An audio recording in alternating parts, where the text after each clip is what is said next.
Hey everyone, this is Gary. I'm off this week traveling and attending a conference, and while I'm away, I've lined up some vintage episodes and deep cuts that most of you probably haven't heard before. And even if you have heard them, a refresher never hurts. I'll be back again with brand new episodes on January 30th. In 1978, a Soviet helicopter pilot flying over the forests of Siberia made an incredible discovery. Not far from the border of Mongolia, up the side of a mountain, he saw a clearing and signs of human habitation. The location was far removed from any other humans.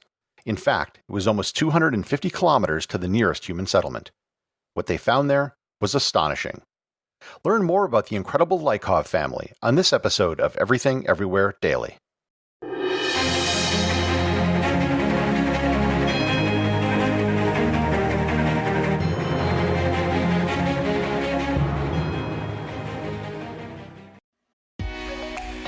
At Overstock, we know home is a pretty important place, and that's why we believe everyone deserves a home that makes them happy. Whether you're furnishing a new house or apartment, or simply looking to update and refresh a few rooms, Overstock has everyday free shipping and amazing deals on the beautiful, high-quality furniture and decor you need to transform any home into the home of your dreams. Overstock, making dream homes come true. At Overstock, we know home is a pretty important place, and that's why we believe everyone deserves a home that makes them happy. Whether you're furnishing a new house or apartment, or simply looking to update and refresh a few rooms, Overstock has everyday free shipping and amazing deals on the beautiful, high-quality furniture and decor you need to transform any home into the home of your dreams. Overstock, making dream homes come true.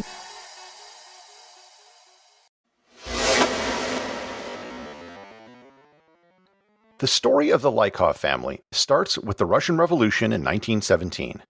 The Bolsheviks who took power were atheists, and the official policy of the Soviet Union was the promotion of atheism. This included the confiscation of church property, arresting clergy, and mocking and harassing devout religious followers. In Russia, most of the people at the time of the revolution belonged to the Russian Orthodox Church. Within the Russian Orthodox Church, there was a little-known schism that occurred back in the mid-17th century. It was then that Moscow Patriarch Nikon instituted reforms to the Russian Orthodox liturgy, and those reforms caused a small group to splinter off and practice the old liturgy. That group were known as the Old Believers. Under the Soviet Union, Russian Orthodox believers were persecuted, but the Old Believers were especially so. Enter the patriarch of the Lykov family, Karp Lykov. Karp and his family were Old Believers, which didn't sit well with the powers that be in the Soviet Union. In 1936, his brother was killed by government forces, and Karp got the hint. Rather than betray his beliefs, Karp took his wife Akulina and two children, Savin and Natalia, and headed for the hills. And did they ever head for the hills? The Lykov family went into the wilderness of Siberia and never returned. As far as the Soviet authorities were concerned, they just disappeared. The Lykovs wound up in the southern part of the Siberian taiga, about 100 kilometers from the border of Mongolia. After they fled, they had two more children, Dmitry and Agafia. These children were born and raised in the middle of one of the most remote and uninhabited places on Earth. They never saw another human outside of their family growing up. Life in the taiga was rough. The metal pots they brought with them eventually rusted, and they were forced to cook with birch bark. Knives and other tools also rusted or broke. They didn't even hunt as they had no weapons. When the youngest boy Dmitry grew older, they eventually began to set traps for animals. Dmitry could hunt barefoot in the winter, and he was able to go on hunting trips lasting several days without any shelter and minimal clothing. And speaking of clothing, they eventually exhausted the clothes they brought with them.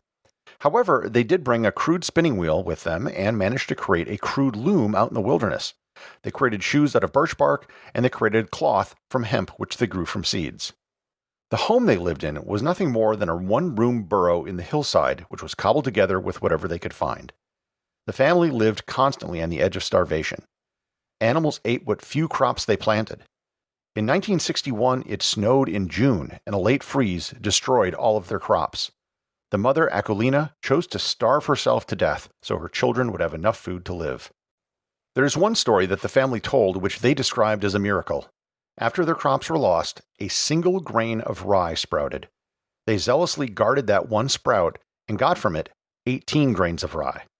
From those 18 grains, they managed to rebuild their entire rye crop over time. In 1978, a team of geologists prospecting for iron happened upon the Lykov family by accident. They were in a helicopter looking for a spot to land where they could set up camp. They saw a clearing where one shouldn't have existed, and the clearing had long trenches dug into the soil. They landed about 10 miles away and hiked over to where they saw the clearing. As they approached, they saw signs of life: a trail, a log over a stream, and finally a shed.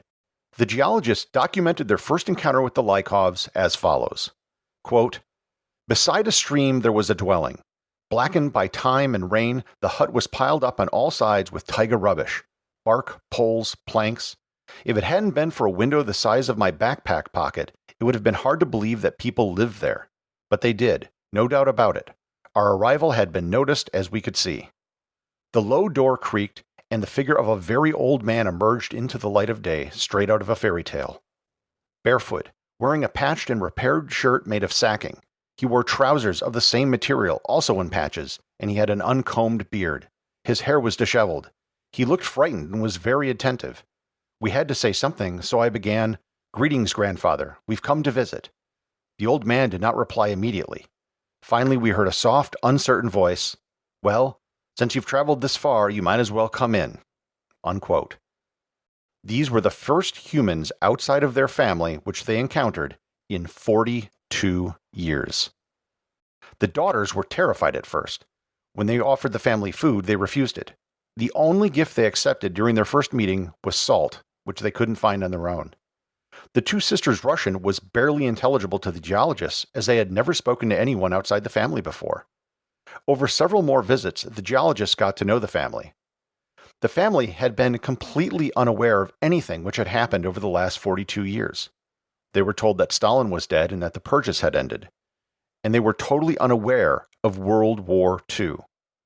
The father Karp had figured out that satellites existed because he began to see moving lights in the sky in the late 1950s, and he realized that something must have had invented which caused it. The children, as it turned out, were literate, although the only book they had was a Bible and a prayer book. Over time, they did accept gifts as they got to know the geologists better. They willingly accepted knives, grain, and even a flashlight. In 1981, within 3 years of their first encounter with the outside world, 3 of the 4 children died in quick succession. In 1998, the father Karp died as well. The last remaining member of the family, Agafia, chose to remain at the family home in the woods. She is currently 76 years old and is still there today. One of the geologists actually moved to the valley where they lived and built a cabin about 100 meters away from Agafia, but he passed away several years ago. In 2016, for the only time in her life, she was evacuated to a city for medical treatment for a problem with her leg, and she didn't understand why there were so many cars, as they made it hard to breathe.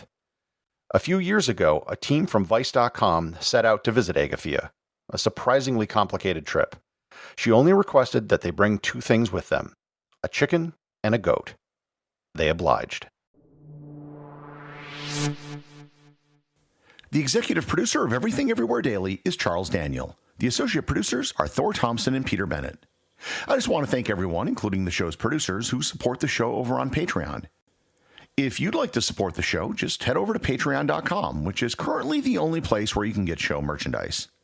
Also, if you want to talk to other listeners about the show, head over to our Facebook group or Discord server, both of which have links in the show notes.